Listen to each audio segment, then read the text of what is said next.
শ্বশুরবাড়ির লোকজনেদের খুশির জন্য দিনরাত যা করি তার এক ভাগ যদি আমার মায়ের বাড়ি থাকায় যদি মায়ের জন্য করতাম, উফ, তাহলে আমার মা তো খুশিতে পুরো আত্মহারা হয়ে যেত। কিন্তু ওই যে আফসোস একটাই, আমার মা কোনোদিন আমাকে রান্নাঘরে ঢুকতেও দেয়নি, আর কোনোদিন বলেও নি যে আজকে সন্ধ্যেবেলা তুই টিফিনটা বানা বা আজকে রাত্রেবেলা তুই খাবারটা বানা। সেই জন্য আর কোনো কিছু করাও হয়নি। আর বিয়ের আগে তো মানে এত কিছু ভাবতামও না, জানতামও না সংসারের কি জ্বালা। আর অনেকটা কম বয়সে বিয়ে হওয়ার কারণে বেশি কিছু করতেও পারিনি, যার কারণে আমি এখন শুধু আফসোস করা ছাড়া আমার আর কোনো উপায় নেই। যাই হোক, আজকের সন্ধ্যেবেলা একটু টিফিন বানাচ্ছিলাম, পাস্তা।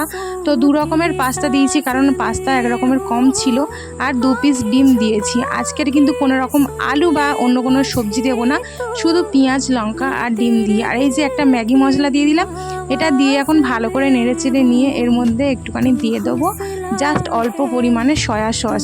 দোকানে হলে তো ভরে ভরে দিত, কিন্তু আমি একটু টেস্ট হওয়ার জন্য দিয়েছি আর একটু কালার হওয়ার জন্য।